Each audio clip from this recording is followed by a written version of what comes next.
Today I'm gonna show you how to fix iPhone's start on Apple logo at a startup problem. It's a simple fix but require to look deep inside of the iPhone. So let's get started. I use iPhone 10.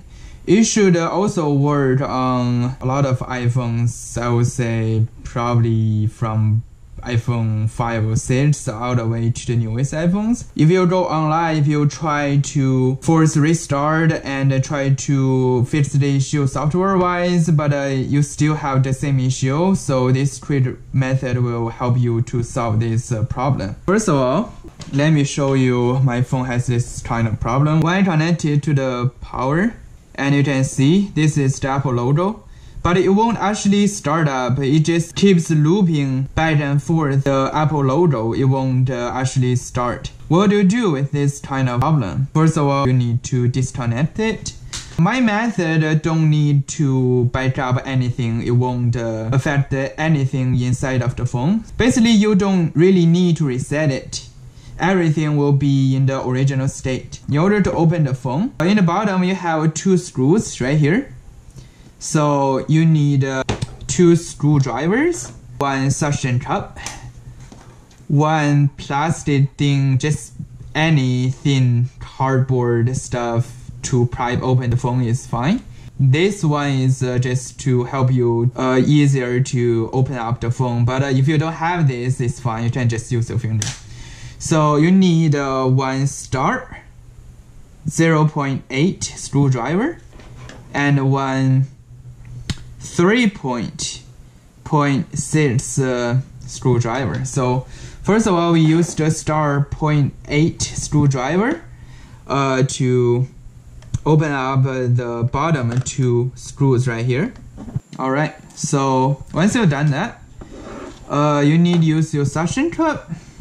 If you have a bigger suction cup, that's better. The bigger the suction cup is, the better the force it will be. So you just need to put it in and then apply a gentle force to pull it forward. And then once you see there is a little gap between the top screen and the phone, you insert this plastic thing and slowly move around to peel off any adhesives. Well, since my phone doesn't have any adhesives, so it's easier. But for yours, you probably need to do slowly this part to cut it out of the way. Okay, so now you can lift it up. As you can see, inside you have those L-shaped batteries. Right now, we need to use this 0.6 screwdriver. Here is 1, 2, 3, 4, 5 screws here. You need to unscrew them. You can just gently lift up the screen, try not to damage it. Unscrew all 5 of them and put it aside. The last one, since there's a cable here, so just be careful not to bend or damage the cable. When I screw out all the screw, I can just gently lift up this thin thing. And then you can see all those connectors right below. So now I'm gonna use this plastic thing to pry open the connector. If you have the phone like this, the connector is the bottom row from left to right, the second one. So if you don't have this, you can just use your finger, that's fine. Just try to not damage anything. So just gently lift it up, this connector right here. Okay. As you can see, this connector is one of the top part of the screen. This is actually the connector to the speaker piece right here. And you just leave this unconnected for now. So generally, iPhone has this startup looping issue is because of the speaker module has some damage to it. So in order to start up the phone, you need to disconnect that. But after you fix it, if the issue still persists, then you probably need to buy a new module just for the speaker piece and then you replace it. So now just leave it unconnected and then I'm gonna reconnect the power. here.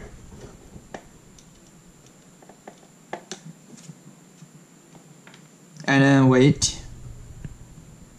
As you can see, it's charging. As you can see, this time it will actually start up without any looping. The only problem Apple logo trying to still loop and loop is because of the damage or some issues with the speaker module. So once you disconnect it, that it will power up perfectly fine. Voila, as you can see, this opens up pretty good, right? And then now let's go back to here. You can disconnect the power or not. Just depends on what you want. For now, for convenience, I will just disconnect the power.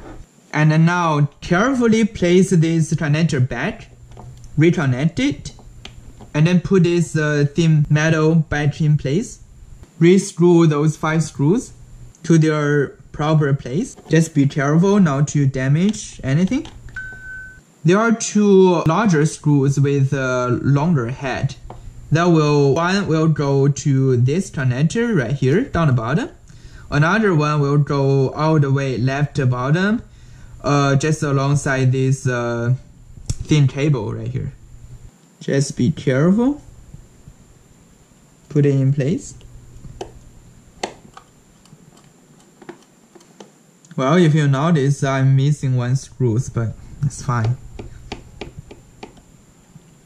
So now let's just carefully place the screen back in. I usually do with one side and then gently push it in, and then apply a little force to the other side, and then it will snap in place like that. And then when you check all around the phone to see its security in place, you screw back those 2 long screws. You may experience the same problem the next time your phone is powered off. So if that happens again, you can use the same method to power it on. But over time it just becomes too troublesome. So the best way is to replace this top speaker module that I mentioned before. So yeah, see ya!